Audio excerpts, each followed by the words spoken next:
queria chamar ao palco Sérgio Guerra, diretor da Fundação da FGV, o Zé Ricardo Ferres, que é nosso chefe do Conselho Acadêmico do Canal Arbitragem, e o Augusto de Barros Figueiredo, que é o vice-chairman do Conselho do Canal.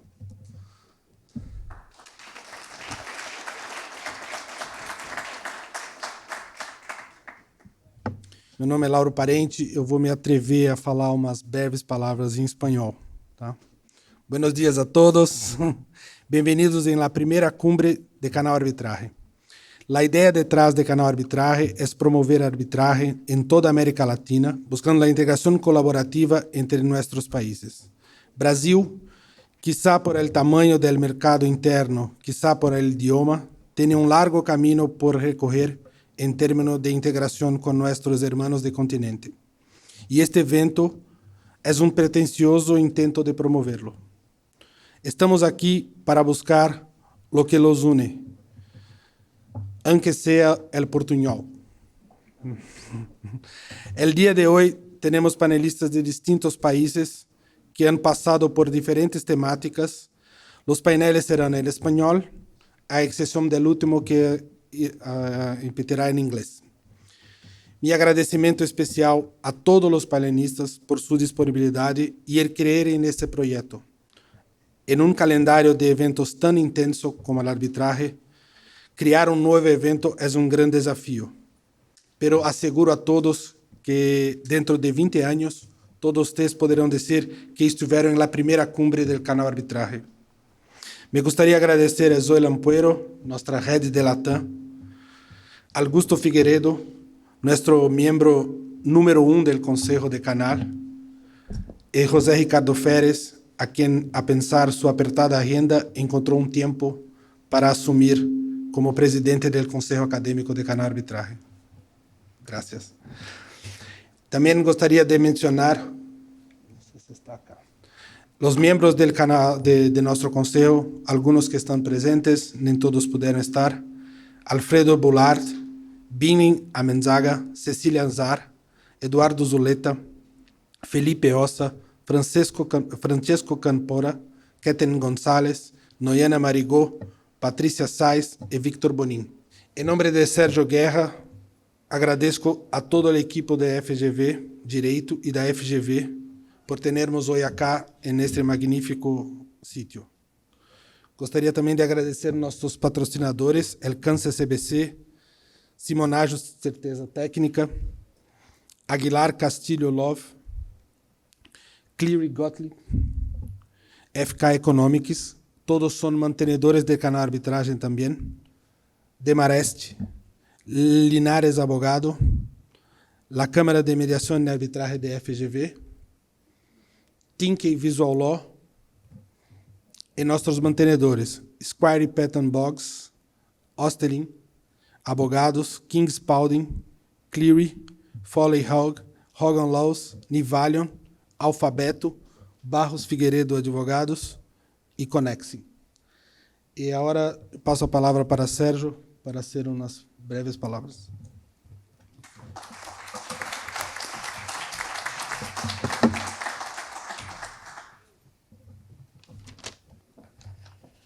Buenos días, bienvenido Rio de Janeiro. I'll speak in English. I try to avoid the portunhol. And first, I greet José Ricardo Ferres and Augusto Barros Figueiredo, Chairman and Vice Chairman of the Academic Board. Also, I greet Lauro Parente. Thank you so much for this partnership with FGV Law School. And good morning, everyone. Sorry for the weather. We don't have a sunny day in Rio, but that's okay. I just wanted to say that it's a great honor for us to host the first Summit of Arbitration Channel as an event focused on integrating the culture of arbitration throughout Latin America. FGV, you know, is a think tank created in 1944 by the federal government to stimulate the social and economic development of the country, and of course includes arbitration, which plays a crucial juridical role in the international arena. FGV has professional schools. FGV Law School is one of them and was created in 2002 with the challenge of transforming the teaching, production, and application of law in Brazil. We constantly encourage critical and creative thinking to contribute to the country's future leaders.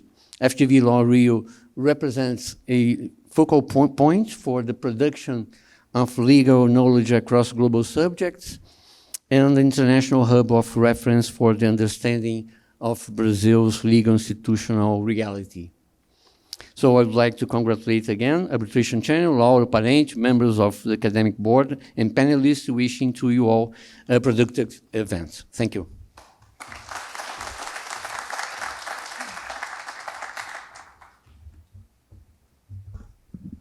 Bom dia a todos. Buenos días.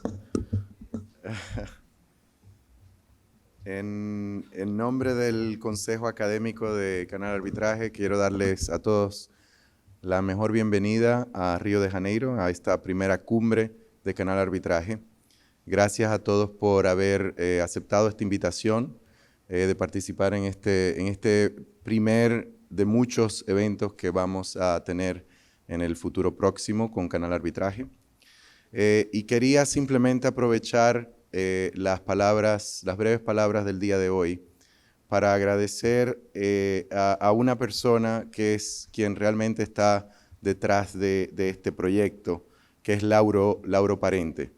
Y quizá muchos no saben qué hay detrás de todo este proyecto de Canal Arbitraje, y recientemente en el café estábamos conversando con algunos colegas de cómo la pandemia había cambiado nuestra forma de hacer las cosas. La pandemia cambió incluso nuestra forma de vivir.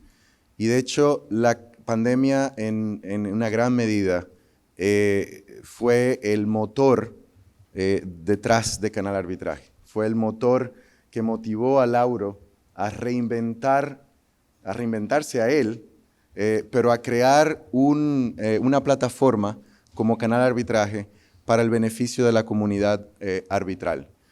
En ese momento en el que estábamos todos confinados en casa, gracias a Lauro, la comunidad arbitral pudo continuar sus debates, pudo continuar intercambiando, pudo continuar enriqueciéndose, al punto en el que hoy ya Canal Arbitraje es una parte esencial en lo que es el estudio del arbitraje y el intercambio académico y profesional entre aquellos que practican esta disciplina del derecho.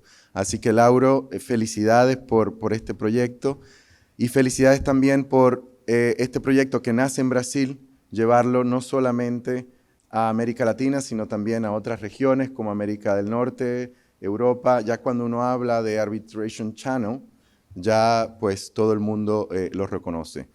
Un agradecimiento especial también a Zoila, que es la que arrastra con todos nosotros. Nosotros solamente damos ideas, pero Zoila es la persona que las pone en marcha. Así que también gracias, Zoila, por todo lo que has hecho.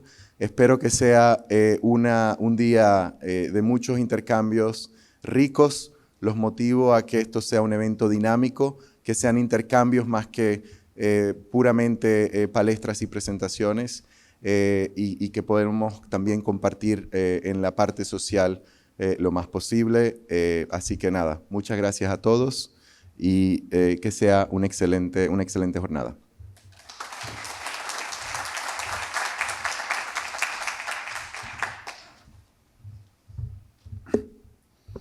Bueno, buenos días a todos. Me gustaría complementar las palabras de José Ricardo sobre la iniciativa de Lauro durante la pandemia, ¿no? Que ahora en este evento se conecta con la América Latina, ¿no? Y lo cual importante que esto se pase en este momento en Río, junto con el evento del arbitraje internacional, y que vimos por la primera vez en un evento tan tradicional en Río, colegas de toda América Latina mucho más cerca de la comunidad brasileña y nosotros que nos quedamos aquí en la América Latina con las espaldas viradas uno al otro por la barrera, sobre todo del idioma, ¿no? Y ahora tenemos esta oportunidad con el canal Arbitraje, estamos todos más cerca uno de los otros. Y que esto acontezca, que esto se pase aquí en la casa de la FGV, que también en su importancia para el país, su interés por la América Latina. Entonces, yo estoy seguro que estamos viviendo aquí un momento fundador para la comunidad arbitral. Y el placer que tengo no solamente de estar junto con tantos colegas en el Consejo Académico y también desde el inicio de este proyecto estar más cerca de Lauro, de Zoila. Agradezco a los dos, a FGV y a todos ustedes que están aquí con nosotros y que podamos estar juntos también en las próximas ediciones de la cumbre en otros países de la América Latina, que seguro que va a pasar. Muchas gracias a todos, que tengamos un excelente evento. Y ya aprovecho para llamar, hacernos el cambio del panel de apertura, ¿no? Y empezamos con el panel primero sobre que se va a discutir sobre la insolvencia en arbitraje. Y ya yo invito a Juana Rego, a Caterina González Arrocha, Daniel Linares, Enrique Ferrando y Fernando Folguero, que ocupen sus asillos y los dejo aquí. Muchas gracias. Buen día.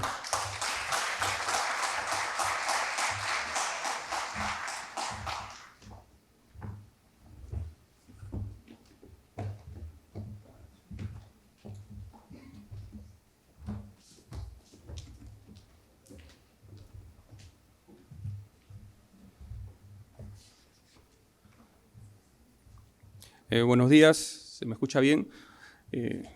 Bueno, ante todo, muchas gracias al canal de Arbitraje, muchas gracias Zoila por la invitación. Para mí realmente es un honor estar acá con todos ustedes. Mi nombre es Daniel Linares, soy socio de una boutique de litigio en el Perú y lo que vamos a tratar es el tema de insolvencia en los arbitrajes. Y para no hacer esto un monólogo o una charla magistral, acabada la exposición de cada uno de los ponentes, voy a invitarlos a quienes consideren necesario hagan alguna pregunta que pueda aclarar alguno de los temas que van a ser materia de sus ponencias. ¿Quiénes están con nosotros? Está Joana Rego, ella trabaja en Londres, es cofundadora de Raedes, una firma investigadora con sede en Londres y Washington, D.C., especializada en investigación de apoyo al contencioso y arbitraje y la recuperación de activos de alto valor. Está Enrique Palacios, él es de Perú, él es profesor asociado en la Universidad Católica, miembro de la lista de árbitros de la Cámara de Comercio de Lima, de AmCham, también del Centro de Arbitraje de la Católica, del Club Español, y es un árbitro reconocido en mi país. Fernando Folgueiro trabaja en Madrid, es un abogado con especialización en Derecho Internacional Público por la Universidad de Buenos Aires, licenciado en Psicología por la Universidad de Palermo y magíster en Economía Aplicada por la Universidad de Torcuato Di Tella. Actualmente es cofundador y managing partner de Canlex, fondo de inversión en litigio de Latinoamérica y Europa continental. Y está también con nosotros Pedro Cavalcanti Rocha, profesor de Derecho Procesal y Arbitraje en la Universidad Católica de Río de Janeiro y en la Universidad del Estado de Río de Janeiro. Tiene doctorado y magíster en Derecho Procesal en la Universidad del Estado de Río de Janeiro y es director del Centro Brasileño de Mediación y Arbitraje, autor de diferentes libros y artículos. Antes de darle un espacio a los ponentes, yo quiero contar una experiencia personal. Ayer estuve justo en un cóctel y vi que había mucho interés, tanto de Brasil como de diferentes lugares de Europa y Latinoamérica, en incursionar en el Perú. El Perú tiene una práctica arbitral sumamente exitosa. Y en tiempos de pandemia, cuando todo se paralizó, cuando las cadenas de pago se rompieron y la liquidez comenzó a escasear, en la oficina hicimos una lluvia de ideas y determinamos que debíamos atacar al mercado de la mediana y pequeña empresa, que era la que más sufría con la pandemia. Era aquella empresa que no podía afrontar prácticamente la paralización del país. ¿Y qué hicimos? En ese momento no conocíamos el Third Party Funding, y lo que ideamos fue un producto por el cual nosotros como oficina, en forma asociada con un fondo de inversión local, íbamos a financiar arbitrajes. Más que financiar, íbamos a hacernos socios de los clientes en arbitraje. Y no íbamos a atacar el mercado corporativo de la gran empresa, que es nuestro cliente habitual, sino nos íbamos a concentrar en el proveedor de la gran empresa. ¿Por qué? Porque si bien ellos iban a ser nuestros clientes, quien nos iba a pagar era la gran empresa. Entonces generamos un producto que se llamó, o se llama, porque hoy día tiene mucho éxito, arbitraje pospago. ¿En qué consistía? Nosotros como estudio asumíamos el patrocinio y el fondo de inversión invertía en el costo del tribunal, el costo del centro y los peritos. El fondo nos pidió un plan de negocios, hicimos un plan de negocios, estructuramos un protocolo para determinar que teníamos siempre el 70% de posibilidades de ganar y comenzamos a tener los primeros obstáculos de financiar arbitrajes o de intervenir de esta manera en el país. ¿Por qué? Porque era una práctica que no se estila, no se utiliza en el Perú, está en pañales. Entonces, ¿cuál fue el primer tema? Es ¿contra quién financiamos? En el Perú, el Estado peruano interviene en arbitrajes de forma mandatoria. Es decir, el Estado peruano ante un conflicto de contratación pública debe arbitrar. Y uno diría, ok, el gran negocio es financiar a los proveedores del Estado peruano contra quienes hayan arbitrajes. Sin embargo, teníamos un problema, que el Estado peruano no necesariamente paga los laudos y tiene sistemas de protección que ponen la valla muy alta para afectar sus activos. Entonces el primer tema era cómo nos ubicamos, pero maneja el 70% de los arbitrajes del Estado peruano. Es decir, en el Perú hay un mercado arbitral porque el Estado peruano arbitra. Y comenzamos en ese momento a hacer un decante, una filtración y determinamos que ciertas entidades del Estado peruano que tienen presupuesto autónomo y que son sumamente técnicas podían ser nuestra contraparte. Sin embargo, decidimos no financiar en aquellos casos en que las entidades peruanas tuvieran un sesgo político muy alto. Esa fue nuestra primera barrera. Luego tuvimos otro tema, que era como no existían precedentes en el Perú, era ¿y ahora qué hacemos? ¿Cómo funciona esto? Hay que revelar al fondo, hay que determinar si el fondo tiene incompatibilidades con los árbitros, cuánto el fondo puede incidir en las decisiones del arbitraje. ¿Qué va a pasar con las costas del proceso? Y nos hicimos una serie de preguntas y nos fuimos a buscar en el mercado global que había y encontramos el Third Party Funding, ¿no? Ahí descubrimos la historia de cómo comienza en Australia, con sistemas judiciales en el siglo pasado. En un momento tuvo barreras en Europa, hoy día se está financiando con mucho éxito en Europa y llegamos a Brasil. En Brasil la práctica del financiamiento de arbitraje, según los estudios que leímos, era sumamente exitosa. Hasta el 2018 entendemos que ya habían más de 20 arbitrajes financiados en 3 de las 8 cámaras que tienen en Brasil. Y nosotros comenzamos a tomar las ideas tanto brasileras como las ideas que vimos en el ICC, en el IVA, y comenzamos a hacer una práctica en la cual revelábamos quién era el inversionista, no dejamos que el inversionista tenga decisiones en el arbitraje, pero también mantuvimos la confidencialidad de nuestros pactos. Entonces, teóricamente el producto se comenzó a afilar, es un producto nuevo que ha comenzado en el 2019 y ya hemos tenido nuestros primeros laudos y hemos comenzado a ver también nuestros primeros problemas para efectos de la práctica del negocio. ¿Qué es lo que ha sucedido? Por ejemplo, en un arbitraje en que el cliente era una pequeña empresa, proveedora de instalación de fibra óptica, se logra un laudo favorable por un monto considerable para esta empresa, pero hemos tenido 2 inconvenientes, por ejemplo, en ese arbitraje. Uno, que los árbitros no entendieron que también debían, no obstante que lo pedimos tanto como costos como indemnización, reembolsarnos los gastos de financiamiento. Determinaron que esos gastos no se reembolsan, golpe para el negocio. Y el segundo punto, la empresa de la parte contraria, era una empresa con capital del Estado, pero de funcionamiento privado. Estábamos en tiempos de gobierno anterior, bueno, en el Perú hablar de anteriores, simple hablar de hace pocos meses, del señor Castillo, y había una política de no pagar laudos, con lo cual hemos tenido que ir al Poder Judicial. Entonces ahí hemos comenzado a ver cuáles son las falencias que comienza a tener nuestro sistema. Nuestro sistema, o por lo menos el producto que nosotros hemos creado, es frágil ante la posibilidad de ejecutar un laudo en un sistema judicial como el peruano. ¿Por qué? Porque un sistema judicial como el peruano es sumamente lento y muchas veces gitano e incierto. Entonces, esa parte de la experiencia nos ha sido negativo. Sin embargo, ¿qué nicho hemos encontrado? Y eso es importante compartirlo con ustedes. el 80% de las solicitudes del producto, arbitraje postpago, han sido rechazadas porque no cumplían con los estándares de factibilidad que nosotros consideramos debía tener para poder financiar. Sin embargo, tomamos los casos para negociar. Y de ese 80% que tomamos para negociar, más o menos el 90% se logró negociar y obtener un resultado positivo. ¿Por qué? Y es por lo menos el análisis que he hecho yo. Porque nosotros ingresamos a ver a la pequeña y mediana empresa contra la gran empresa.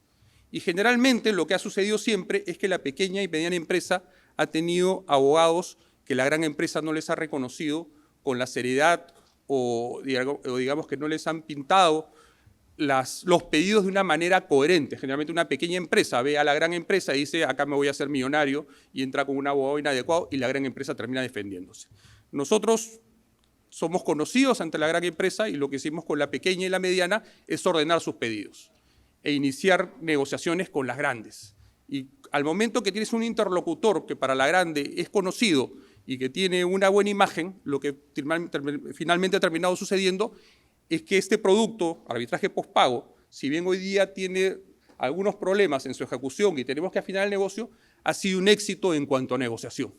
Ese es por el punto 1. Luego hemos visto que las ventajas que nos daban era el acceso de la pequeña y la mediana empresa a un arbitraje digno y con profesionales de primera línea. Pero también ha sucedido otra cosa, que la gran empresa comienza a tercerizar sus problemas, sus litigios, no obstante que los fees son altos porque van al éxito.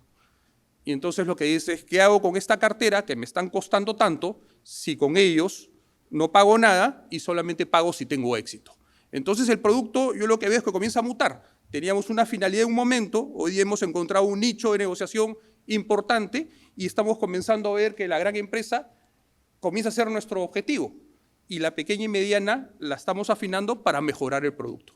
Entonces tenemos, y considero yo hoy día, estamos llevando la antorcha en el afinamiento de estos productos en el Perú, pero lo que vislumbro es que bien afinado, bien filtrado, esto puede terminar siendo un gran éxito. Yo sé que ahora Fernando va a hablar de lo mismo, por eso le estoy poniendo la cancha para que sepa más o menos cómo funciona en mi país y cuáles son las proyecciones que podemos ver. Y el arbitraje en el mundo, o el financiamiento de arbitraje en el mundo, hasta el 2018 estaba en 10.000 millones de dólares, creciendo al 500%, con lo cual es una institución que vale la pena revisar. Como les digo, en mi país está en pañales, pero ya está ingresando, ya la gente está pensando en ella, ya están comenzando a haber debates sobre cómo funciona el third party funding en este caso y en el caso nuestro a través del debate propio de los árbitros.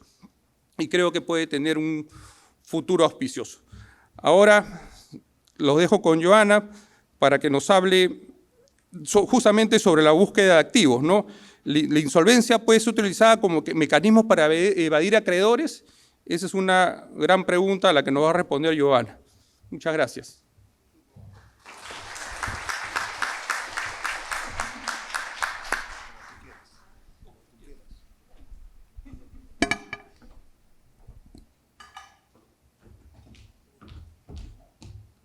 Muchas gracias, Daniel. Y muchas gracias, Lauro, y Zoila y Canal Arbitraje, y también todo el panel de administración por me haber invitado a hablar aquí hoy. Antes de empezar con las negativas del proceso de insolvencia en el arbitraje, es pensar en los beneficios también que puede tener este proceso en la recuperación de créditos. Porque, bueno, una situación financiera vulnerable puede ser una situación de pánico muy grande cuando tenemos un deudor que no nos puede pagar en estas circunstancias, como estaba describiendo Daniel, y especialmente en esta situación post-pandemia y con las restricciones económicas que estamos viendo también en todo el mundo, empezamos a ver que la insolvencia, el proceso de insolvencia, puede ser una arma vital, diría yo, en el arsenal de un acreedor. Entonces, en estas circunstancias, los insolvency practitioners y los investigadores, como nosotros, trabajan juntos para intentar rastrear estos activos. Si, por ejemplo, tenemos una empresa que es una SPV, una empresa que está quedada en un mercado offshore, como las BVI o como las Islas Caimán, tenemos la posibilidad de apuntar una practicante de insolvencia, un insolvency practitioner, que va a poder tener un montón de ventajas también en la coordinación de todo este proceso. Los poderes de este insolvency practitioner son muy interesantes y muy críticos al rastreamiento de todos los activos. Primeramente, ganan el control de la administración y de la gestión de la empresa. Tienen acceso a todos los informes de registros financieros y eso, sobre todo, sin órdenes judiciales, que puede ser muy importante y más eficaz porque muchas veces cuando estamos rastreando el activo, el tiempo, time is of the essence. Pueden también llamar y cuestionar los directores, los accionistas de la empresa, y eso no solamente puede darnos una oportunidad a obtener más información, pero también a poner un poco de presión si tenemos un deudor del otro lado que nos está causando problemas o que tenemos sospechas que se está portando mal.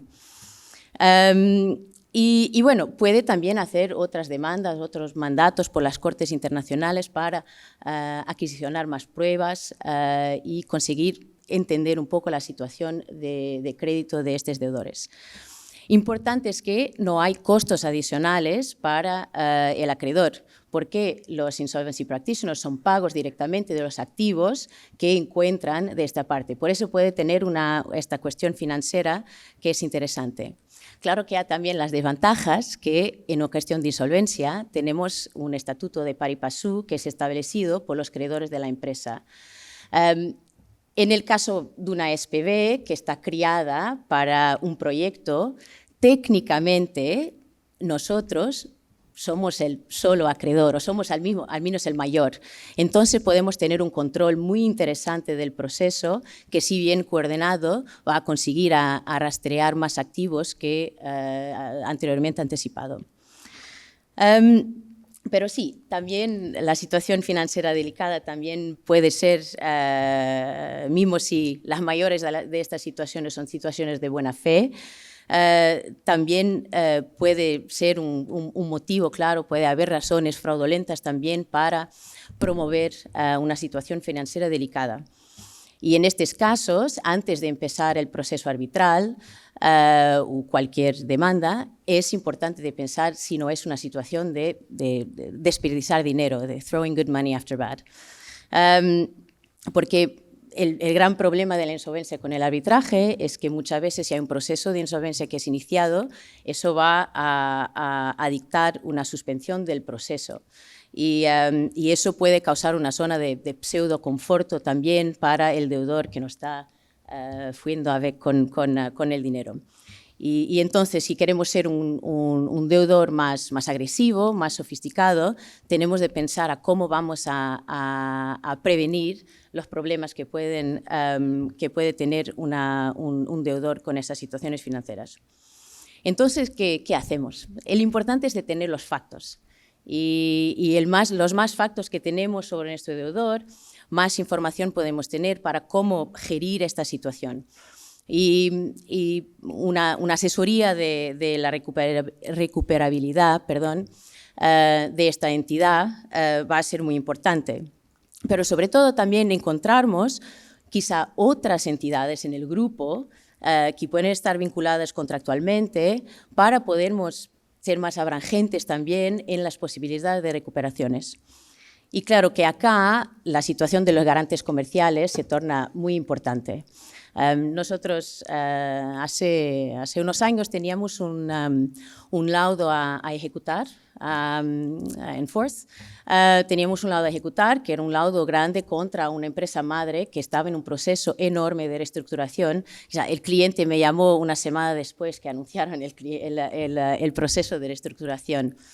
Y entonces inmediatamente empezamos a examinar la situación de los garantes y lo que encontramos era que había un proceso, un otro arbitraje en el cual estaba involucrado uno de los garantes en Polonia y que empezamos a monitorizar este proceso porque sabíamos que había la posibilidad del garante, o gran posibilidad del garante ganar este proceso arbitral.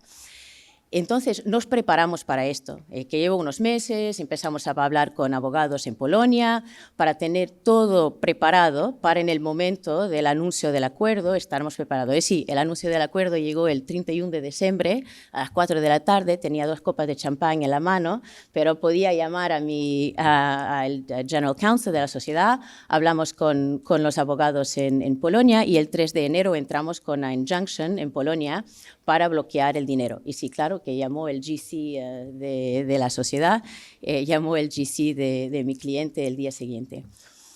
Pero esta situación de insolvencia, como decía, también puede ser una situación fraudulenta, porque hay lagunas también en el mundo, como el mundo está estructurado hoy, el mundo corporativo, que permite beneficiarse un poco de estas lagunas.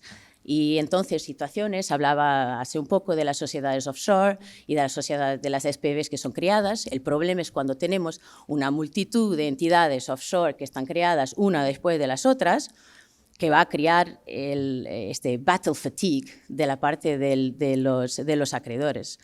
Y entonces aquí también en términos preparativos, esos factos se tornan muy importantes, de tener una idea muy clara de la estructura corporativa internacional, de las actividades corrientes, de las actividades proyectadas y mismo los proyectos con posibilidad de generación de ingreso, porque estos proyectos y estas situaciones nos pueden dar una oportunidad de crear la presión en la contraparte o partes relacionadas que nos van a llevar a una recuperación más posible en este caso. Pero también buscamos indicaciones de disipación de activos y qué han hecho los directores de la empresa, los accionistas, si han comprado un Lamborghini verde, si han comprado su casa en Miami, qué han hecho con el dinero. Si empezamos a ver que hay un desvío de este dinero, que tenemos más posibilidades de actuar y de también poner presión y de recuperar estos activos. Y entonces, tener estos factos nos abre otras posibilidades. El primero es que podemos eventualmente salir del arbitraje y iniciar otros procesos que nos permitan o que nos dan más oportunidades a la recuperación. Hay este conflicto inherente entre el arbitraje y la insolvencia, que el arbitraje es un proceso confidencial, que puede ser muy confortable para alguien que está del otro lado y que no quiere que se sepa lo que se pasa. En cuanto que los litigios domésticos tienen un lado de publicidad, y eso puede ser algo que puede poner presión también en el otro lado. Hay otras medidas provisionales que también se pueden utilizar en la recuperación de activos. En los países de common law, por ejemplo, tenemos más posibilidades de disclosure.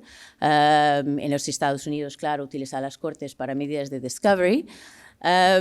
Y bueno, otros mandamientos de congelamiento de activos, worldwide freezing orders. Bueno, hay más opciones, pero bueno, ciertos países, uno de mis países preferidos para actuar en situaciones de recuperación es la Holanda, que tiene un peso, y Luxemburgo también, que tienen posibilidades muy grandes de medidas de conservación de activos. Pero bueno, la conclusión aquí es que tenemos en cualquier situación en cuanto a acreedor, sea insolvencia, sea no insolvencia, tenemos de estar un paso a frente de nuestros credores. Tenemos de tener estos factos para que nos van a ayudar a preparar con anticipación cómo vamos a recuperar estos laudos para no nos encontrarnos en estas situaciones difíciles como nos ha contado Daniel. Bueno, solo para terminar, hablaros un poco de yo, mi experiencia y las consideraciones así más generales que nosotros utilizamos cuando estamos a preparar estos planes de recuperación de activos. Y bueno, tenemos hoy, vamos a hablar mucho de la third party funding y el importante papel que la comunidad de third party funding tuve en poner esta cuestión de recuperación, de recuperabilidad a la frente de las mentes, porque bueno, tienen de recuperar su inversión. Entonces, hace 7 años cuando creé la empresa, que no era una cuestión que obvia mucho, me preguntaban así, Jana, ¿puedes dar una opinión de los activos de Kirguistán por 3.000 libras? O sea, no, te voy a decir de grasa lo que quieres saber, porque bueno, son procesos que son intensos, son caros, pero si estamos preparados, podemos tener una ventaja muy grande al final del proceso. Pero un otro aspecto muy importante en el principio, aquí tenemos muchos abogados que están en contacto con los clientes, es esta definición de suceso para el cliente, porque suceso puede significar muchas cosas. El cliente puede querer dinero en el banco, puede querer un proyecto que está reiniciado en el país, por ejemplo, en los casos de Investor Treaty, puede querer una investigación regulatoria, una investigación criminal. Hay un montón de definiciones de suceso. Esta estrategia, como la definimos, va a definir si, at the core, está si queremos hacer un acuerdo o si queremos hacer una ejecución forzada.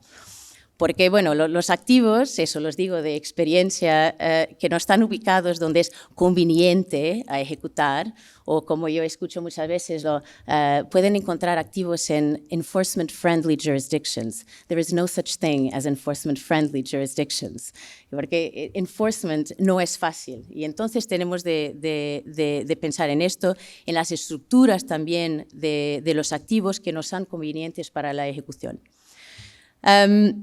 En los casos de los laudos arbitrales, claro que buscamos la facilidad de utilizar el convenio de los signatarios del convenio de Nueva York, pero, como decía, también intentamos beneficiarnos de los sistemas judiciales, donde podemos obtener más información, donde podemos montar una campaña de presión y donde podemos así crear más dificultades también para nuestro deudor.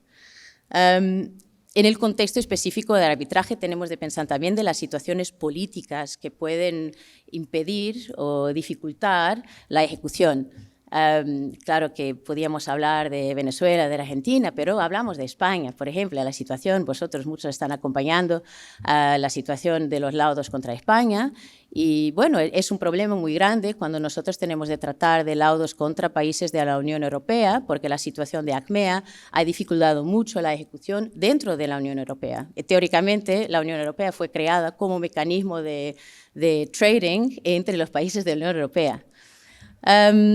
Y bueno, otros desafíos también en términos de las estructuras de propiedad de los activos, el uso de testaferros y bueno, cuestiones de veil piercing, de inmunidad soberana, porque los testes de análisis en estas situaciones varían de país a país. Y de mi lado tengo que estar pensando, bueno, si vamos a enseñar cualquier cosa en Holanda o en Alemania, cuáles son los testes que voy a necesitar de responder para iniciarmos el proceso de ejecución contra un activo en estos países. Entonces, yo veo los activos, tengo una tripla lente. Es una lente de valor, una lente de trastorno y una lente de impedimentos. Y bueno, valor puede también tener un montón de significaciones, puede ser un montón puramente monetario del activo, puede ser un valor estratégico del activo. Muchas veces hay activos que no tienen valor. Nosotros ejecutamos hace unos años contra una cuenta que tenía casi que un balance de cero, pero una cuenta utilizada para el trading de una commodity de un país africano. Entonces, el bloqueo de esta cuenta, tuvieron de encontrar una otra manera de ejecutar estos tradings. El trastorno es eso, es de crear esta tensión, crear esta dificultad de operaciones, pero también la tensión con las terceras partes. Muchas veces pensamos el valor de estas third parties, que pueden ser parceros comerciales, pueden ser otras empresas, pueden ser otros países con quien lidan, y entonces pensamos en el valor de estas third parties y cómo podemos afectar estas relaciones. Y finalmente los impedimentos, que muchas veces son grandes y hemos hablado, los impedimentos legales, los impedimentos logísticos, si el activo puede moverse así muy rápido. Tuvimos una ejecución contra un cargamento que salía de Italia hace unos años y entonces entramos con la aplicación, con la application en las cortes italianas, pero bueno, el tiempo que demoraran a procesar nuestro pedido, claro que el barco había salido de Italia, entonces fue difícil de terminar. Pero el objetivo no es solamente de encontrar el activo, es sí esta ruta al activo. Porque, ¿qué es el activo? Esa es la primera, porque parece muy obvio, pero cuando hablamos, por ejemplo, de intangibles, de ciertos instrumentos financieros, es más difícil de entender dónde está exactamente el activo. Tenemos de iniciar una acción en Singapur o tenemos de iniciar una acción en Londres. Relacionado con esto también son los acuerdos contractuales de cuál depende este activo. Pensar si está siendo enviado un cargamento y se va a hecho el pago, ¿qué se va a pasar primero? ¿Voy a ejecutar contra el pago o voy a ejecutar contra el cargamento? Si es un activo inmune, si es un activo que tenemos de demostrar el propósito comercial en el caso de los estados soberanos. Pero también muy importante los costos y las obligaciones que están asociadas al activo, porque pueden ser costos financieros, pueden ser costos publicitarios de ejecución y que después va a tener consecuencias también para el cliente, pero también consecuencias legales, si el cliente va a iniciar un proceso que después puede ser procesado por esta parte tercera, por ejemplo. Bueno, para sumarse, que voy a terminar, bien conocer el deudor. Eso es muy importante en todas las situaciones y de saber un poco con quién tenemos del otro lado. Hacer este stress test de los activos, saber qué es el activo exactamente y guardar e investigar eso y pensar cuál es el activo donde voy a tener más retorno de mi inversión. Y bueno, finalmente, pensar que tenemos de ser el acreedor más irritante, porque el acreedor más irritante muchas veces es el acreedor que va a tener más suceso. Muchas gracias.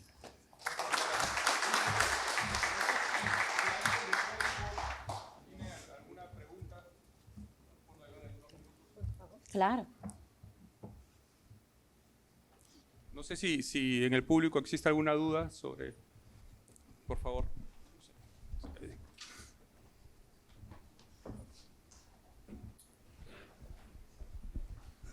Obrigado. Gracias. I'm sorry, I understand Spanish. I used to speak some Porteño, but I don't feel comfortable in public to speak Spanish. No worries at all. I'm much more comfortable in English. I saw the flag. I have a question. Your enterprise only offers services of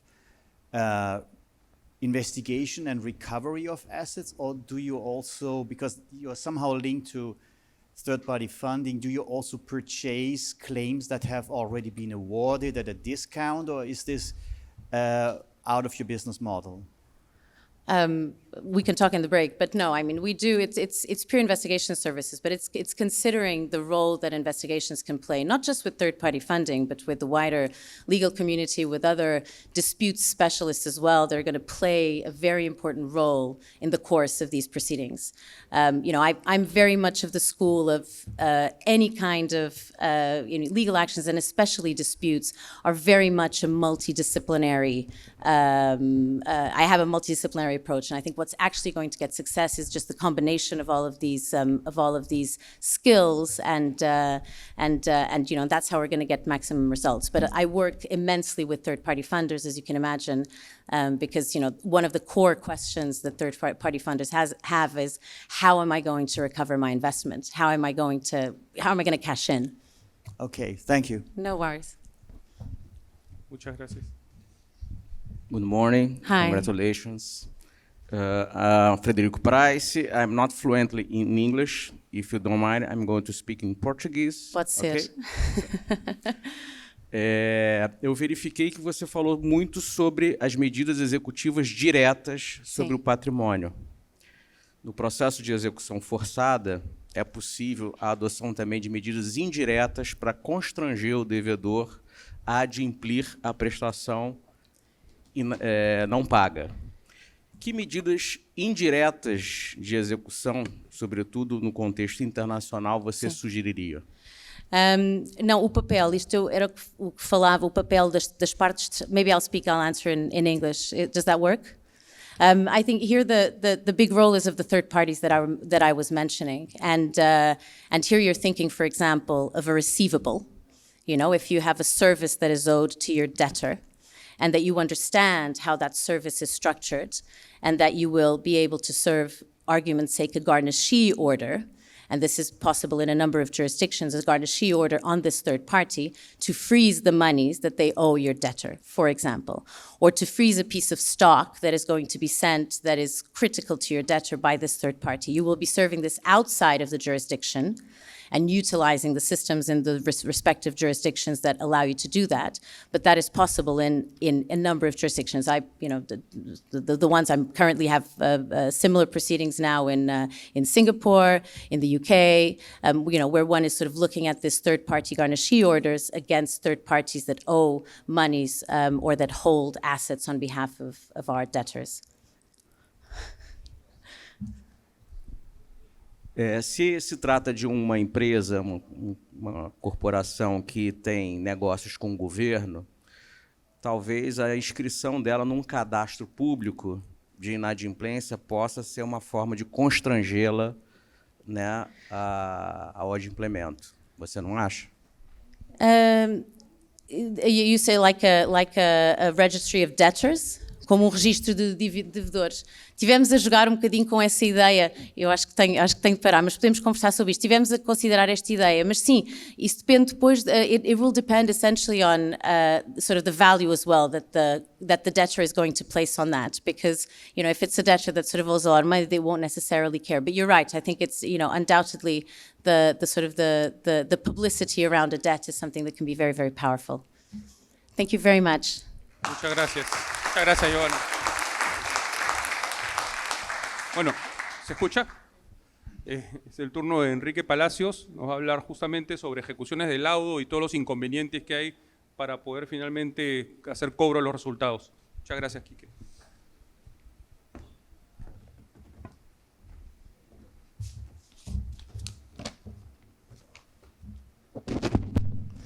Bueno, ante todo, lo primero, agradecer al canal de arbitraje por esta amable invitación que nos permite lograr un objetivo que lo tengo claro y que lo escuché en la presentación, ¿no?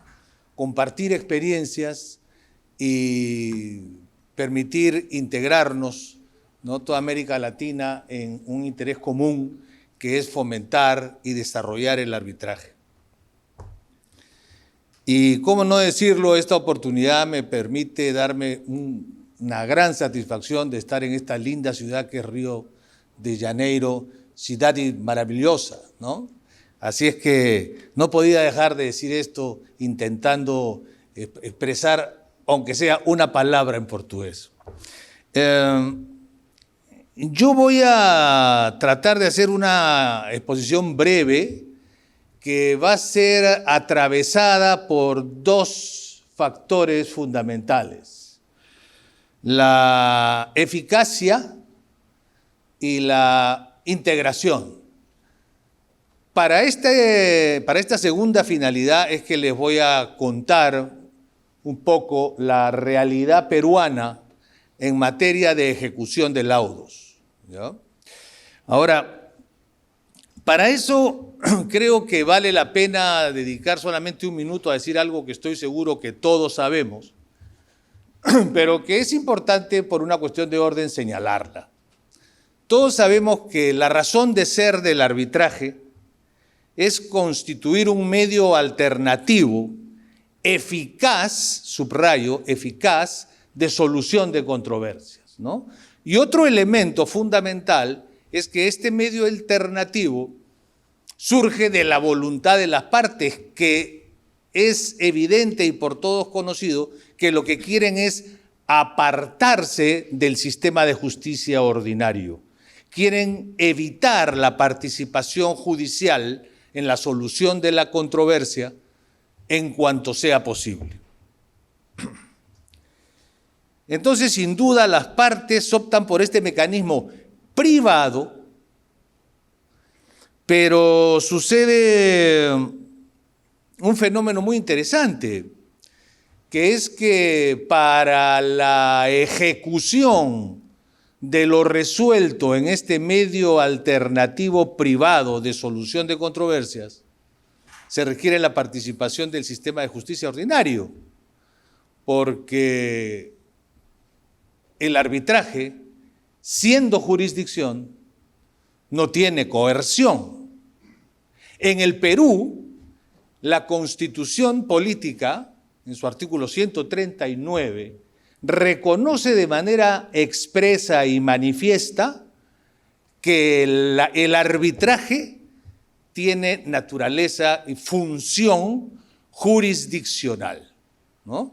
En una redacción un poco contradictoria, regula lo privativo, lo exclusivo de la función jurisdiccional en el Poder Judicial, pero sin embargo, a renglón seguido, señala que reconoce la jurisdicción arbitral, ¿no?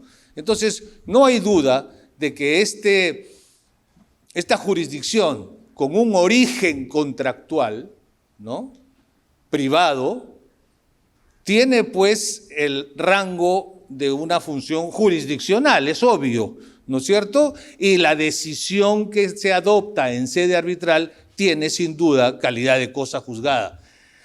Pero el problema está en que para la ejecución tenemos que recurrir al Poder Judicial y ahí está el gran problema en el Perú.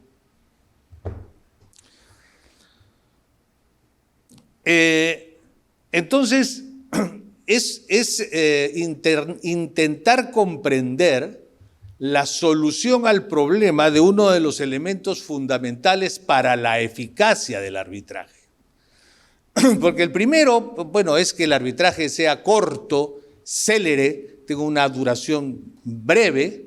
El segundo es que sea pues accesible, y para eso están como medio de solución, cuando no lo fuera, pues la financiación de la que hemos oído y vamos a oír hablar por parte de nuestros copanelistas. Y el tercero es que se satisfagan las expectativas de cumplimiento de aquello que se resuelve en el arbitraje. Es este tercer argumento el que ocupa estos minutos que yo les voy a tomar en esta reunión. Ahora, es importante precisar que este problema es para la ejecución y no para la actuación, que parece una diferencia un poco académica, pero que es importante, porque mientras que la ejecución importa la utilización de la fuerza para imponer lo decidido sobre el deudor, aún obviamente contra su voluntad, la actuación del laudo no implica ello, ¿no? Un ejemplo de actuación del laudo lo tenemos cuando aquello que se resuelve debe registrarse o inscribirse en un registro público, en un registro de matrícula de acciones de una corporación. Para eso no requerimos, pues no hablamos propiamente de una ejecución. Pero si tenemos pues ya un laudo que además de resolver la controversia declarando quién tiene la razón, importa la ejecución de alguna obligación o prestación de dar suma de dinero o de hacer, pues irremediablemente tendremos que recurrir al Poder Judicial, ¿no? Ahora, es importante señalar que en el Perú, la ley de arbitraje reconoce que los árbitros pueden ejecutar sus laudos, ¿no? Pero para ello exige el cumplimiento de dos requisitos. Uno primero, que es bastante obvio, que es que la ejecución sea solicitada por una parte. Y el otro es que exista en la cláusula arbitral o en el compromiso arbitral un pacto que expresamente lo permita. Y si no existe ese pacto, pues que en el reglamento de la institución arbitral esté prevista esta facultad de los árbitros para ejecutar sus propios laudos, ¿no?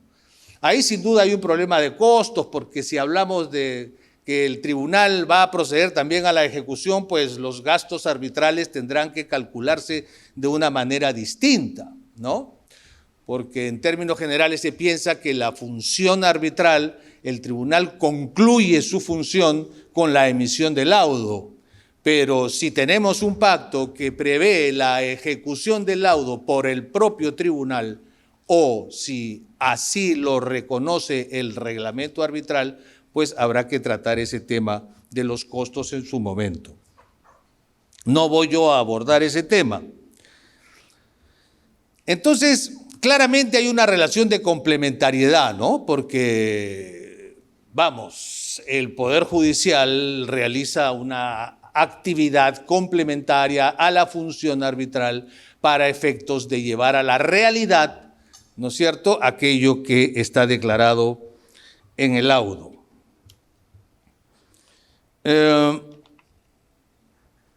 Y es aquí entonces donde viene el problema, pues, ¿no? Ahora, para entender el problema y una alternativa de solución sobre la que le voy a comentar, hay que comprender un término que también puede parecer un poco académico, pero que en realidad es fundamental.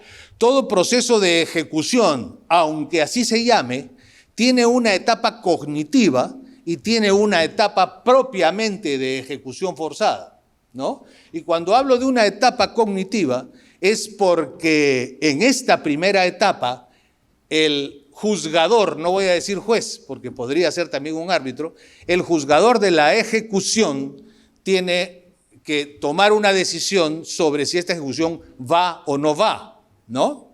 Y para ello, el proceso de ejecución previsto en el Código Procesal Civil peruano establece una estructura que a la vista parece muy rápida, muy célere, muy eficiente, pero que en la realidad no lo es. Y consiste en que se produce una demanda de ejecución con una pretensión de ejecución ante el juez ordinario, sustentada en la firmeza del laudo, y calificada positivamente esta demanda, pues se notifica un mandato de ejecución al obligado, quien tiene la posibilidad de formular una contradicción, acotada, es cierto, ¿no?, en cuanto a sus argumentos. Y luego se emite una decisión. Entonces, esta simple estructura podría hacernos ver oye, ¿dónde está el problema? Aquí esto es muy simple. Pero en la realidad, en el Perú, esto puede tomar 1 año y medio o 2 años aproximadamente, ¿no es cierto? Solamente en que se tome la decisión jurisdiccional de que la ejecución va. Pero luego viene la parte propiamente ejecutiva, que consiste en tasar, en hacer una tasación de los bienes afectados, ya sea con garantías reales, hipotecas o con embargos, y para luego llevar a un remate y luego a la adjudicación y a actos posteriores, como por ejemplo el levantamiento de los gravámenes que afecten al bien, de manera que el adjudicatario se haga propietario de un bien saneado, ¿no? Y eventualmente de tomar medidas de desalojo de manera que el adjudicatario adquiera la posesión del bien que ha adquirido en remate público. Esta parte ejecutiva toma también en nuestra realidad judicial alrededor de 2 años. Entonces estamos hablando que la ejecución de un laudo en el Perú podemos estar invirtiendo alrededor de 4 años. Esto es muy importante a efectos de ver quién se anima a financiar el arbitraje, ¿no es cierto? Y cómo financia el arbitraje, ¿no es cierto? Aquí voy sembrando, ¿no es cierto?, un poco para ver que nuestros colegas del panel vayan viendo cómo aconsejan la financiación ante una realidad como esta, ¿no? Les cuento que en el Perú, en el Consejo Superior de Arbitraje del Colegio de Abogados de Lima, que integramos, entre otros profesionales y amigos, Daniel y yo, hemos propuesto un apéndice al reglamento procesal de arbitraje del Colegio de Abogados de Lima, en virtud del cual, para hacer la explicación breve y no aburrirlos más de lo necesario, distinguiendo la parte cognitiva de la parte ejecutiva del proceso de ejecución, estamos proponiendo que el propio reglamento prevea que aquellos laudos que tienen una condena de obligaciones de dar suma de dinero, este reglamento prevé que la parte cognitiva de la ejecución sea vista por el árbitro. Entonces, así el árbitro, emitido el laudo, ¿cómo ando de tiempo? Ya entonces termino, acá termino. Había un temita más, pero ya si hay tiempo lo conversamos. Entonces el árbitro, una vez que su laudo queda firme, a pedido de una de las partes, procederá a decidir o a disponer la ejecución, y esta contradicción y su solución, que en el Poder Judicial toma 2 años, podríamos tenerla resuelta en sede arbitral, probablemente en 1 mes o en 1 mes y medio. Ojalá que no estemos pecando de demasiado optimistas, pero creemos que eso puede ser así. Y claro, esta decisión es inimpugnable, como corresponde en el arbitraje, tal vez un pedido de reconsideración. Y inmediatamente que esto queda firme, el árbitro incluso entra a definir la tasación. ¿No es cierto? Viendo si hay un acuerdo y si no lo hay, pues llegando a la posibilidad de disponer la actuación de una pericia valorativa en sede arbitral. Y así define el monto. Y luego, en ese momento, corta. Y es allí donde pasa al Poder Judicial. Irremediablemente tenemos que ir al Poder Judicial. Pero nos ahorramos un camino tortuoso y largo en el Poder Judicial, que es hasta la tasación. Entonces, ¿qué va a hacer el juez? El juez ordinario. El juez ordinario va a decir, ya, llegó el momento de rematar. Ya tenemos la valorización firme del bien. Entonces, ordeno el remate. Y es allí donde el juez va a decidir eventualmente sobre el levantamiento de los gravámenes al momento de la adjudicación, y luego de hacer el remate, va a disponer las medidas de coerción para la entrega del bien. Muy importante, va a resolver eventuales tercerías que propongan, obviamente terceros, ¿no es cierto?, que aleguen propiedad o que aleguen preferencia, ¿no? Cosa que sería muy complicado, por no decir imposible, que pueda hacer el árbitro, porque estaría pronunciándose o afectando derechos de terceros que no suscribieron el convenio arbitral, ¿no? Muy bien, entonces, siendo que el tiempo me ha ganado, lo dejo aquí y nada, reitero mi agradecimiento y el placer de poder compartir con ustedes estos momentos de un tema que a todos nos apasiona. Muchas gracias. Bueno, no sé si hay alguna pregunta del público, alguna duda. Okay, muchas gracias, Quique. Ya, muy bien, gracias. Seguimos con Fernando Folgueiro. Él nos va a hablar sobre financiación de costos y monetización frente a los procesos ya avanzados. Muchas gracias. Bueno, muchas gracias, Daniel. Muchas gracias, me sumo a las palabras de Enrique, y agradecer al canal de arbitraje por esta primera cumbre y sobre todo por darle espacio a lo que me dijo una vez un abogado anglosajón, un abogado de Inglaterra, de la siempre naciente industria del financiamiento de litigios, ¿no? Es medio irónicamente lo estaba diciendo, porque ya tiene 3 décadas y siempre se habla de algo que está siempre naciendo, siempre creciendo, que todavía no se termina de consolidar. Eso es verdad en lo que es el derecho anglosajón, la ironía es verdad.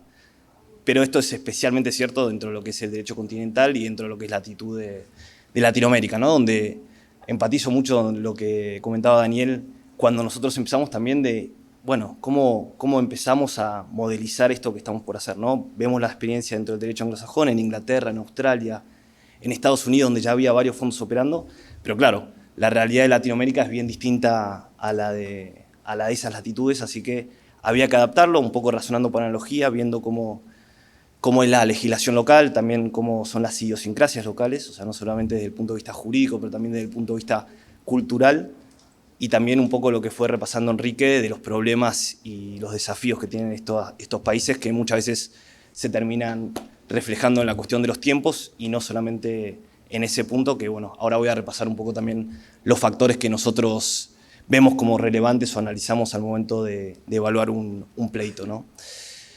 Yendo específicamente al tema de la ejecución, a ver, voy a hacer un repaso y una bifurcación de, por ahí, los dos grandes modelos que un financiador, o por lo menos nosotros, tenemos para apoyar a alguien que tiene un pleito, ¿no? Específicamente en ese momento. Uno es el modelo más estándar, tradicional, de lo que se conoce como third party funding y de lo que probablemente todos tengan un acercamiento al menos superficial, que es básicamente un tercero ajeno a este proceso, haciéndose cargo de los costos asociados al mismo, ¿no? O sea, lo que en la versión tradicional y desde el momento anterior a iniciar el pleito, financiar todos los costos asociados tanto de abogados, peritajes que haya que llevar adelante, costos del tribunal arbitral, bueno, en fin, cualquier otra diligencia o gasto que haya que efectuar para llevar adelante el pleito, el financiador justamente lo que hace es habilitar que se lleve adelante este reclamo financiando estos costos asociados al mismo, ¿no? Y en este sentido, siempre con la particularidad, que esto es lo que caracteriza este tipo de financiamiento, que solamente recuperamos el capital invertido, solamente tenemos una ganancia en caso de un resultado positivo sobre el pleito que estemos financiando. O sea, esto es lo que le da la naturaleza tan particular a este financiamiento, que es exclusivamente contingente al flujo eventualmente logrado en el litigio, el éxito o no, el repago o no de nuestro capital que hayamos aportado. Esto en etapa de ejecución, y ahí Joana hizo un repaso de lo que implica muchas veces ejecutar y de los costos y de toda la profesionalización que conlleva la ejecución de un lado y la persecución de los bienes de la parte demandada, bueno, conlleva obviamente también muchos gastos. Entonces, en este sentido nosotros muchas veces entramos o nos solicitan la entrada en la etapa final de los procesos para hacerle frente a estos gastos, ¿no? Entonces, y a lo mejor estamos hablando de un laudo que tuvo base, pongamos, en Perú, pero que luego hay que ejecutar al demandado en Estados Unidos, en Inglaterra, con lo cual se necesita toda una serie de expertise, otro equipo jurídico, otro equipo técnico para llevar adelante esta ejecución y obviamente mucho más gastos. Entonces, ahí el financiador, nosotros podemos entrar apoyándolos para, con la misma lógica de cobrar luego el resultante, financiar estos costos asociados a hacer esta persecución y ejecución del laudo final. Entonces, esta es la versión como más ortodoxa, si se quiere, de lo que es el third party funding y tal cual seguramente todos acá lo conocen. Por ahí la versión más heterodoxa de también cómo se puede apoyar en esta etapa final es no solamente financiar los costos, o ni siquiera financiar los costos, sino hacer una suerte de monetización, hacer una suerte de factoring, y esto nosotros tenemos bastante experiencia adelantando parte del monto que se está reclamando, y así tiene una entrada de capital anticipada, que esto puede darse por un sinfín de factores. El más obvio es justamente cuando está en problemas financieros, económicos, la parte demandante, y quiere tener una entrada de capital y no puede esperar hasta la ejecución. Viene así un repaso, Enrique, de los tiempos que muchas veces conlleva ya de por sí solamente la ejecución, y por ahí tenían pensado tener este ingreso de capital para determinado momento, y esto se va a terminar dilatando mucho más si hay que ejecutar en una jurisdicción extranjera. Entonces, esto es una segunda forma de nosotros poder ingresar capital, poder adelantarle parte de lo que estaban reclamando, con la misma lógica de nosotros únicamente cobrar al final del resultado económico y cuando efectivamente ingrese el capital. Entonces, en mi experiencia, obviamente que esto es especialmente relevante para la parte que directamente está en cesación de pagos, que tiene problemas de liquidez, que no tiene la forma de tener esta liquidez. Pero también es relevante para empresas que aún teniendo solvencia, aún teniendo liquidez, quiera tener justamente esta previsión sobre los flujos de caja y, siendo que es incierto y como muchas veces tiene esta variación a nivel de los tiempos, puede tener este ingreso de capital que encima de vuelta tiene la particularidad que no es deuda, ¿no? O sea, no es algo que tienen que poner dentro de su balance como un pasivo, tampoco que lo están descontando de un recurrente. Entonces es capital que a los ojos del gerente financiero, y de vuelta cuando se lo contás, se le abren los ojos así, porque claro, le está lloviendo capital contra algo que no lo figuraba como parte de un activo. Nosotros siempre decimos, una demanda meritoria es un activo financiero, ¿no? Es un activo financiero que nadie está evaluando, o sea, que no es que puedes ir a un banco y decirle, deme crédito, deme capital contra este activo financiero, pero que claro, que para nosotros, siendo que sí lo vemos como un activo financiero, tenemos esta capacidad de monetizar y darle un adelanto monetario sobre eso.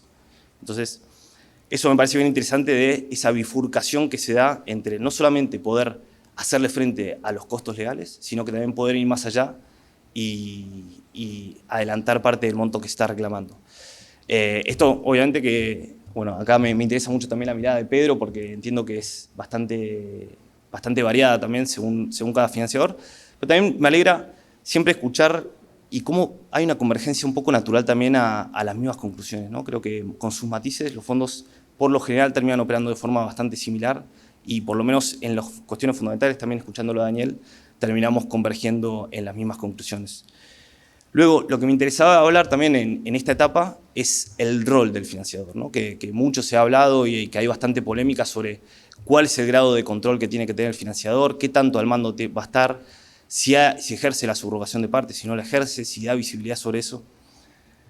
Y acá voy a hablar obviamente desde mi experiencia y de vuelta me interesa mucho hablar y conocer las experiencias de otros fondos, pero nosotros como fondo tenemos un perfil muy pasivo, o sea, aún en etapa de ejecución procuramos no mantener el control del litigio. En casos muy excepcionales, donde sí se hace una venta total del pleito, hay obviamente que no queda otra que llevar adelante y nosotros tomar el mando de la ejecución, pero de vuelta, eso es la excepción. Nosotros, por lo general, tenemos un rol completamente pasivo desde el punto de vista de estrategia, o sea, esto queda del mando del cliente, podemos brindar recomendaciones, pero siempre circunscripto eso, al ámbito de las recomendaciones y no de las prescripciones, y tampoco nos metemos en el armado del equipo. Muchas veces sí nos solicitan a nosotros, sobre todo si se trata de ejecutar bienes activos en jurisdicciones extranjeras que por ahí el equipo que lo está llevando adelante o mismo el cliente tampoco tienen la expertise suficiente o no conocen buenos profesionales que puedan llevar adelante este proceso. Y ahí obviamente que nosotros podemos un poco hacer de nexo entre las puntas y hacer recomendaciones sobre el equipo y tal, pero nosotros de vuelta tampoco nos metemos en el armado específicamente del equipo, sino que sí podemos hacer esta suerte de nexo. Luego, lo dicho, tratamos de no tener un rol de subrogación, de nosotros llevar adelante el proceso, pero entiendo que hay bastantes matices en este sentido con otros colegas, así que eso también me interesa escucharlo de parte de Pedro, cómo lo suele manejar. Y por último, por ahí también siendo breve y en todo caso dando espacio a las preguntas, pero los factores que nosotros miramos al momento de entrar en un proceso y un poco creo que termina habiendo una conclusión un poco obvia después de todo lo que fuimos hablando de los factores que se mira de parte de un financiador para ver el mérito de un proceso y para ver qué tan financiable es. Por ahí el más obvio de todos, el más intuitivo y el que todos obviamente tienen en consideración es la parte jurídica, ¿no? El mérito jurídico, y esto ya en etapa de ejecución pierde un poco de sentido, ya está obviamente, ya está tildado, o sea, no es un tema en sí, pero bueno, obviamente que casos que exceden a la ejecución sí es un punto central, o sea, el mérito jurídico, la viabilidad jurídica, las probabilidades de éxito que tenga el litigio en cuestión.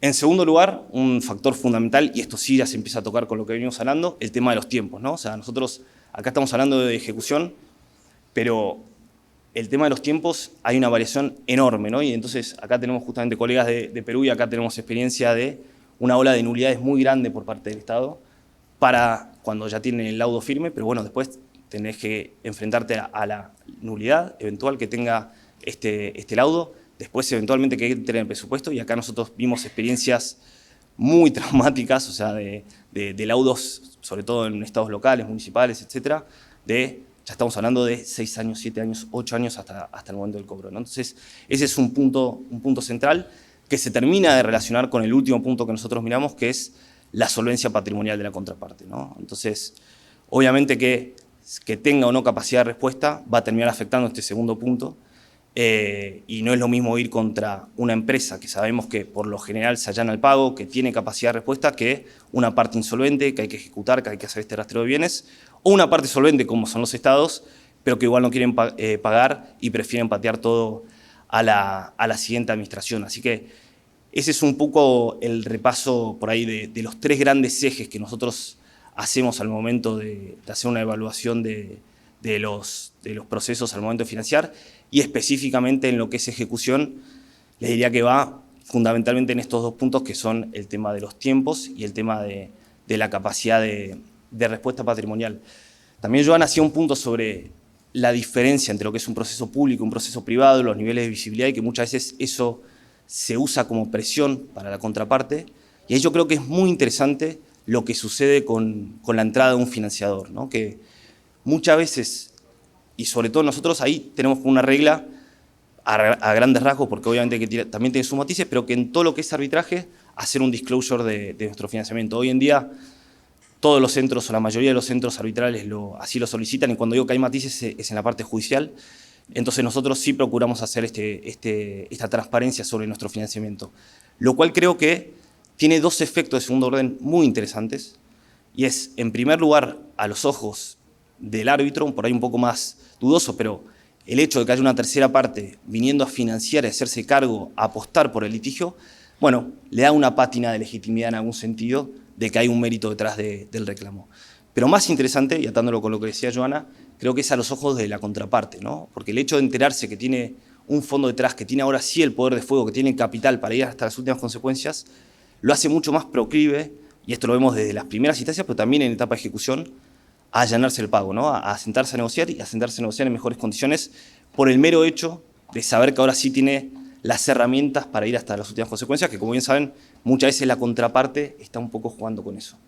Entonces, eso, más que nada, para dar un repaso general de nuestro modelo y atándolo un poco a ejecución, así que en aras de la brevedad, acá sí termino. Muchas gracias, Fernando. No sé si tienen alguna pregunta.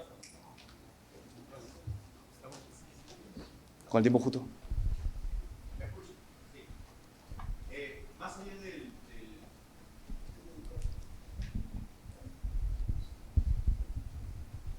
Mi duda era, más allá del mérito jurídico, sino ya del mérito financiero en la etapa de ejecución.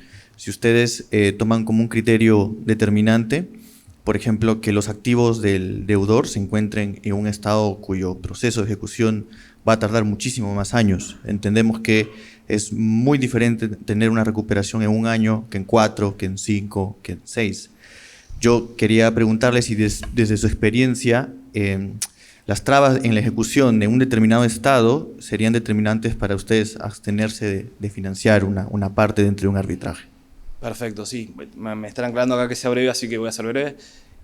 A ver, nosotros no lo vemos como una cuestión binaria, ¿no? O sea, las dificultades en el fondo es un gradiente que en jurisdicciones son más amigables, en jurisdicciones son mucho más dilatadas y más complicado. Entonces, obviamente que no es un deal breaker en la mayoría de los casos, pero sí va a afectar la propuesta que nosotros pasamos. O sea, nosotros hacemos esta evaluación de mérito y en función de esto es que vamos a ser un poco más agresivos o menos agresivos en el descuento que apliquemos a la propuesta, justamente en función de estos factores. Entonces, te diría que es eso, es una cuestión de grado, no es una cuestión binaria entre si financiamos o no las dificultades con las que nos encontramos. Si vemos más dificultades, obviamente que sí vemos más riesgo, con lo cual la quita va a ser un poco mayor.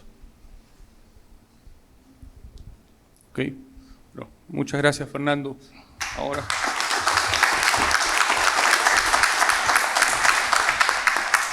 Bueno, seguimos con Pedro y él nos va a hablar justamente sobre el panorama en el arbitraje en el Brasil y la situación del financiamiento en Brasil. Muchas gracias, Pedro.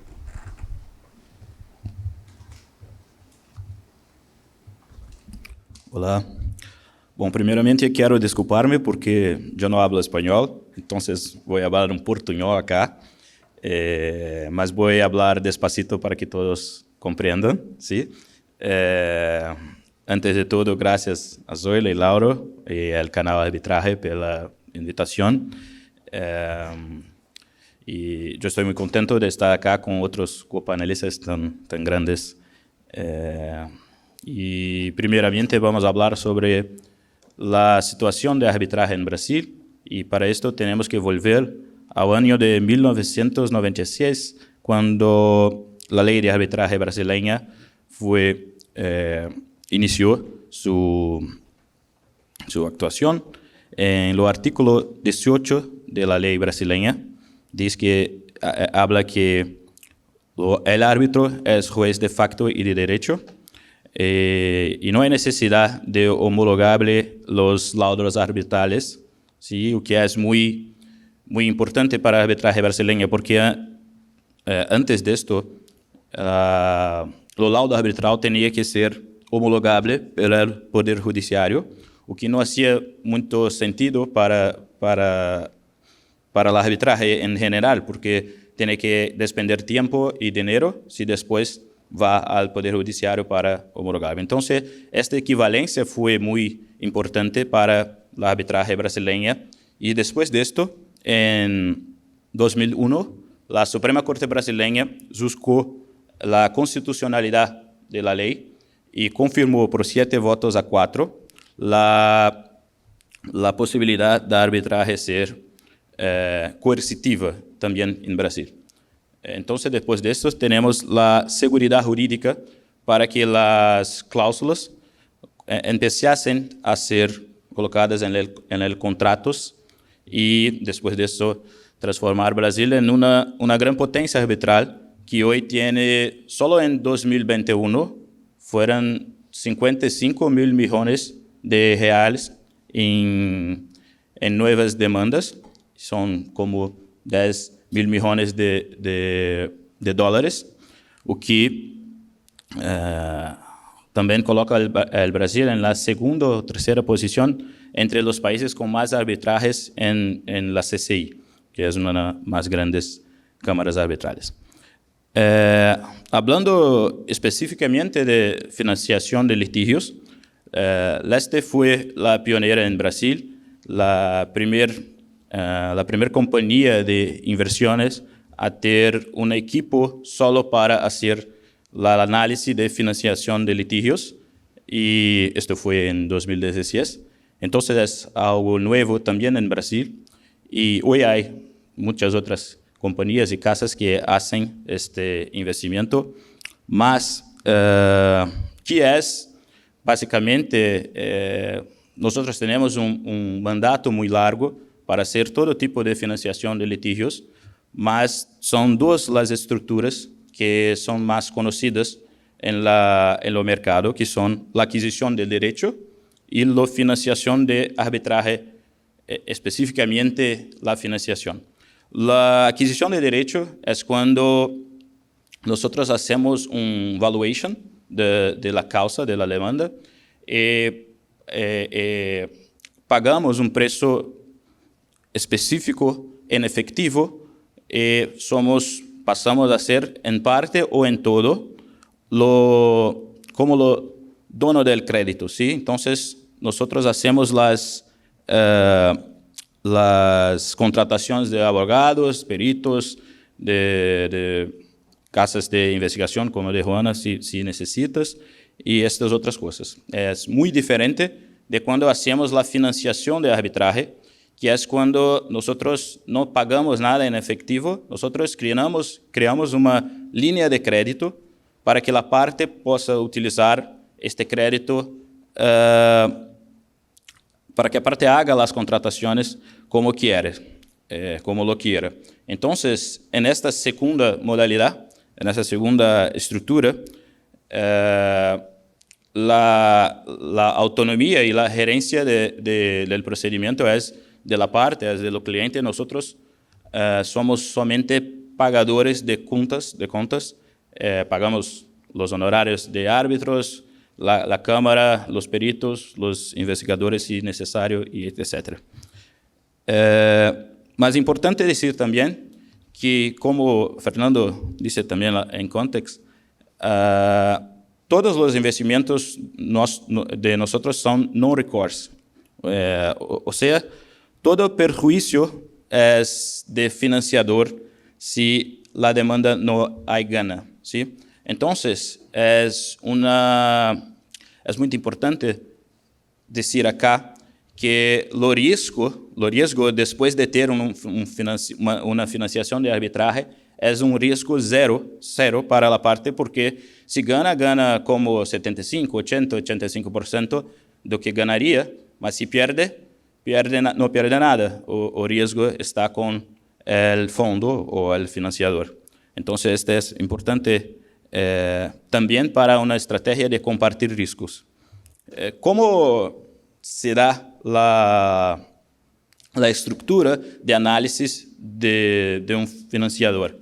Básicamente son 3 etapas. La primera etapa es cuando la parte envía un resumen de litigio con copia integral de expediente de la corte para un análisis jurídica, ¿sí? Entonces tenemos analistas jurídicos que hacen la análisis, crean un memorial y envían para el comité de inversiones formado por abogados, economistas, ingenieros, entre otros, que hacen la discusión sobre la causa.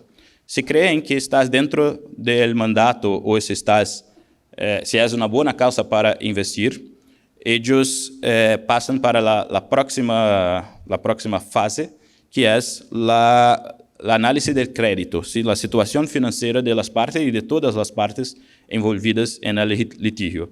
Y entonces empezamos la análisis de crédito, hacemos la análisis y después de esto, después de la elaboración del memorial, hace un comité de crédito también para analizar esta situación de crédito.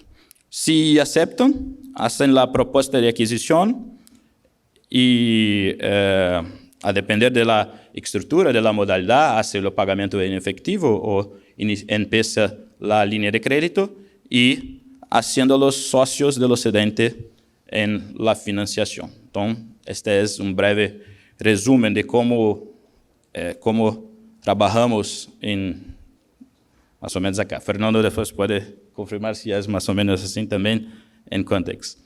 Para tratarmos específicamente, es el último punto, porque yo sé que hay some cheese breads in there. So, para tratar especificamente sobre o impedimento y recusaciones, que es um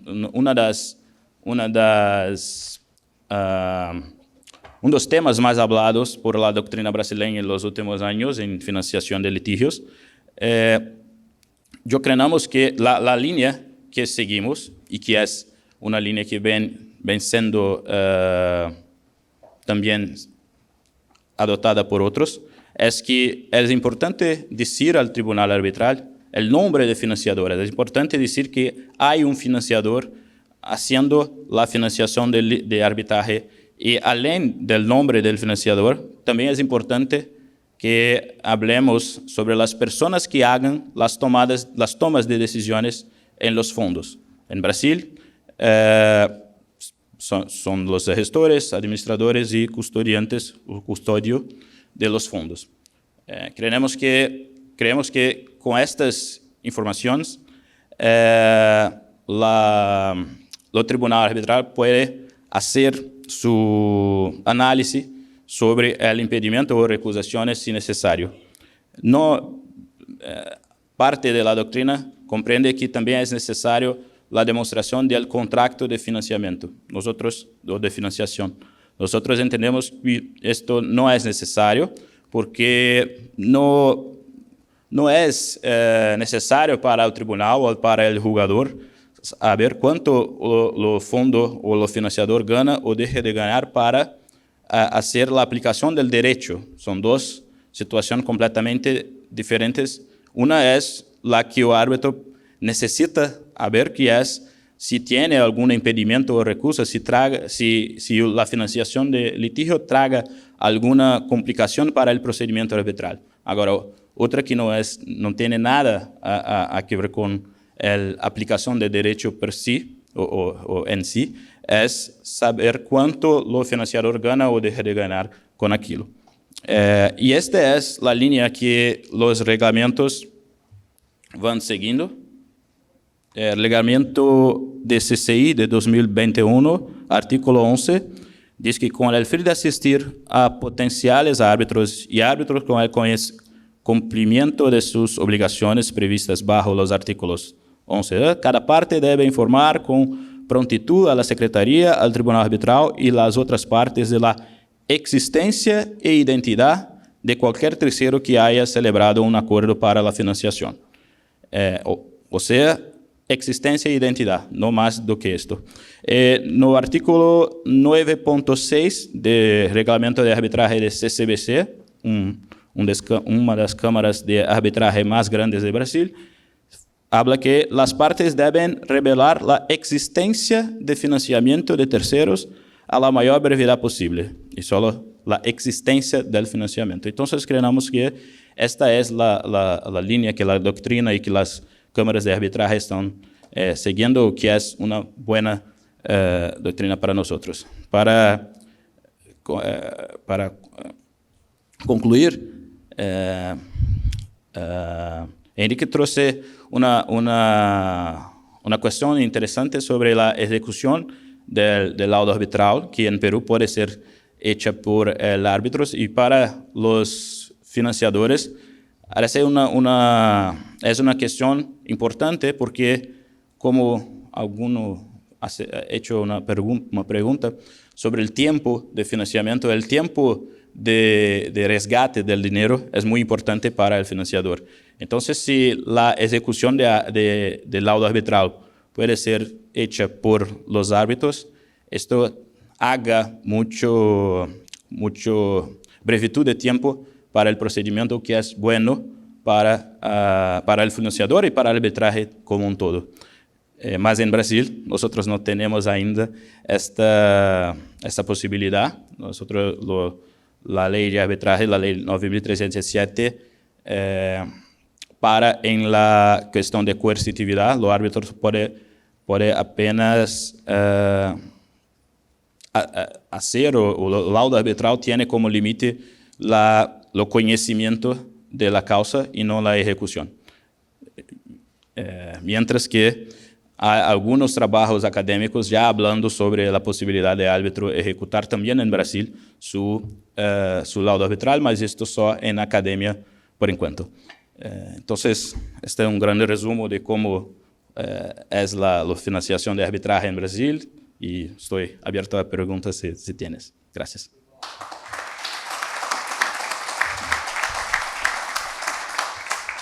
Muchas gracias, Pedro. No sé si en el público hay algunas preguntas para Pedro. ¿Una? Ok, muchas gracias, muchas gracias. Pero nosotros damos por cerrada nuestra presentación.